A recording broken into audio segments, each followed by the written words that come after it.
Hey everyone, welcome back to some new tales from the call center. I hope you had a great day.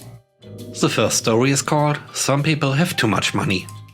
I was working for a multimedia company doing customer service for phone, TV and broadband.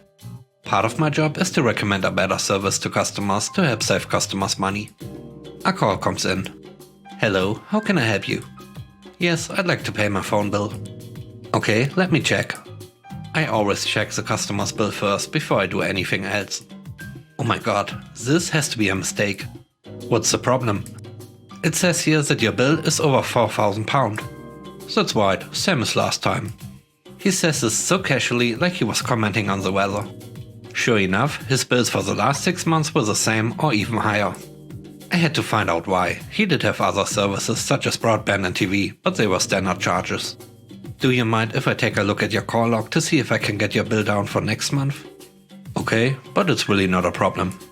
When I check the call logs, I see dozens of calls to Dubai, all over 2 hours long, charged at the premium rate.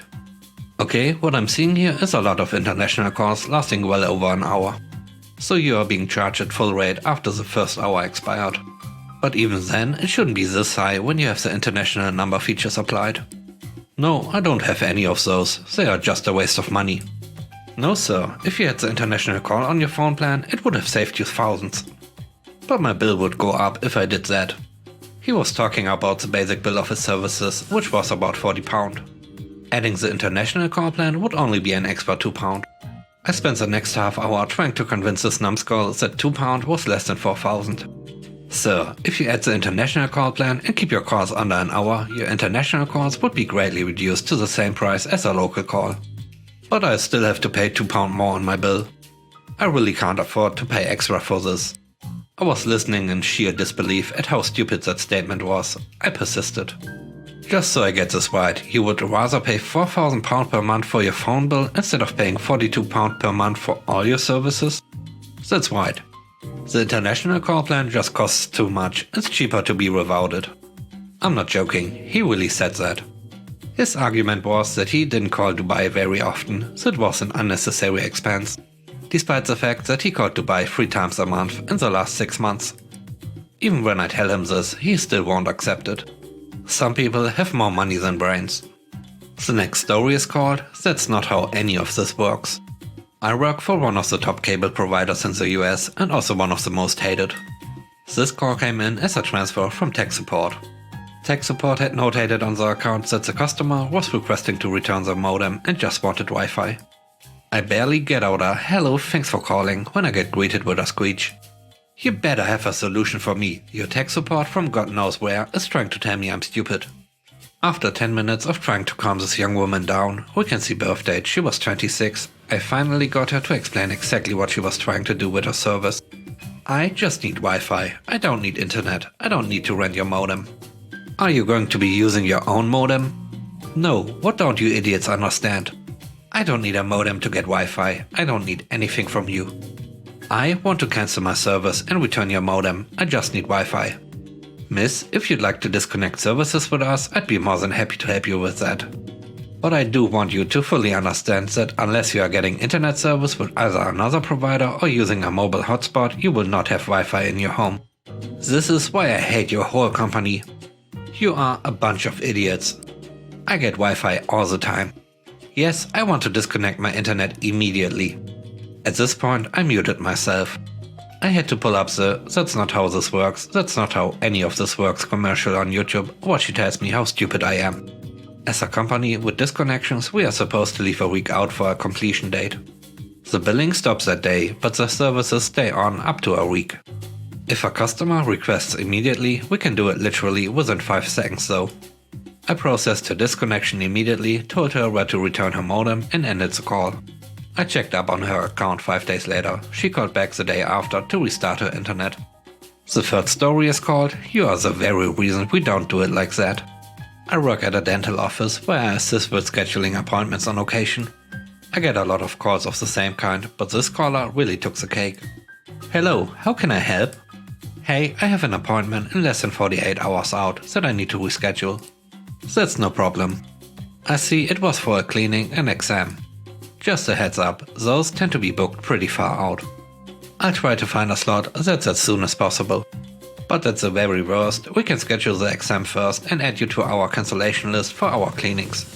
So if someone cancelled or reschedules, you get a notification and you can snag the appointment. She agrees without really processing it. I start offering appointment slots and narrowing down what she wants. She, of course, demands the most sought after slot. Do you have anything after 4 to 5 PM? We do, but the first availability would be in December or January. I do have some mid-afternoons in November, and while this location is booked out far, we have 2 other locations I can check that tend to have closer openings. January? Oh my god, so nothing is allowed to happen in my life. My coworker's mom just died, and you are telling me you don't have anything till January? Ma'am, I really do apologize. I just lost someone recently myself, and I know it's a very tough situation. As I said, appointments are booked 6 months out normally, but a lot of people, like yourself, call to reschedule or cancel. So I would not be surprised if we got you in much sooner on our cancellation list. Why don't you have any slots open on the schedule already, in case people cancel? It's like your patients can't have anything happen to them. At this point, the sheer logical fallacy was hurting my head. It was the third patient to yell at me that day. So I gently reiterated about our cancellation list and that it's not uncommon for people to cancel or reschedule, like her. She finally agreed to an appointment in January. But she was snarky for the rest of the call. Does this slot work for you, ma'am? I want to find an appointment that will be most convenient. I guess it has to, doesn't it? It always blows my mind when patients make suggestions for our business while perpetuating the very reason we don't do those suggestions. The last story is called Her Highness. This happened about 6 years ago. I had been working the night shift at a call center.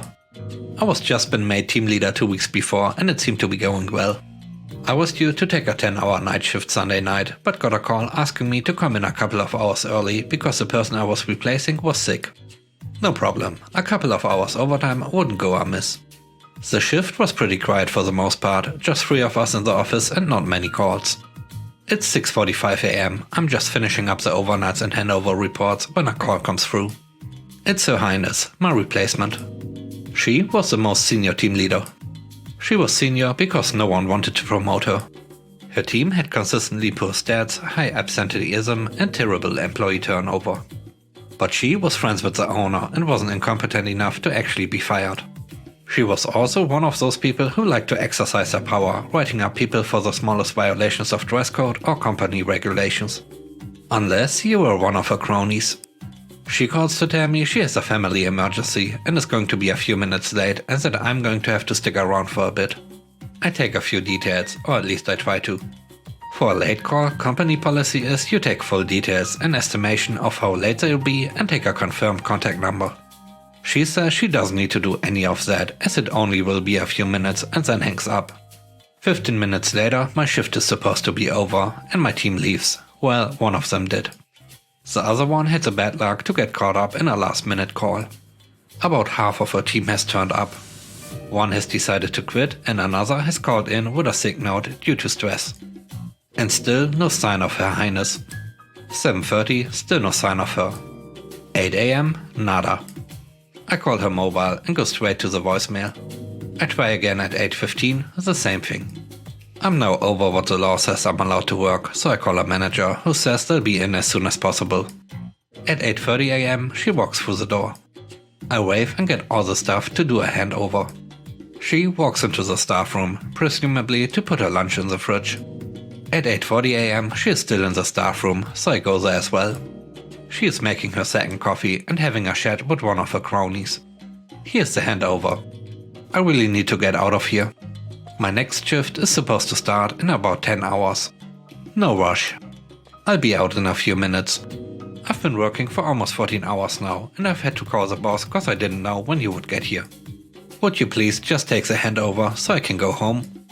She was looking scandalized. There was no reason for you to call the boss. You knew I was going to be just a little late. She looks me up and down. And why are you dressed like that? Like what? Like that. It's a day shift. You must dress smartly. The dress code called for smart office wear, shirt and tie or similar during the day. but between 8 PM and 8 AM and on weekends you were allowed to wear pretty much anything. I was in a t-shirt and jeans. Because I've been here for 14 hours and was supposed to go home 2 hours ago. Well, you should have changed. She proceeds to write me up for violations of the dress code, taking 20 minutes. Apparently she expected me to cover the extra couple of hours and then pretended that she hadn't been late. She didn't even sign off on my extra overtime. I had to get the boss to confirm that after the fact. Eventually the whole mess got sorted out. The dress code thing was removed from my records, though it took about 6 weeks and 3 meetings to do so. I did make a complaint against her, though nothing really came of it. She got a verbal warning for not following procedure, but that was it. The family emergency turned out to be that she needed to pick up a birthday cake for her sister and the shop didn't open until 8. She didn't want to waste her lunch picking it up. Some of the other team leaders confirmed that this sort of thing happened a lot, though normally only an extra half hour or so. She retired about 18 months later. It was one of those resign or you'll be fired for gross misconduct situations. Thanks for watching, I hope you enjoyed the video. If you did, please leave a like, comment and subscribe. Have a great day, bye bye.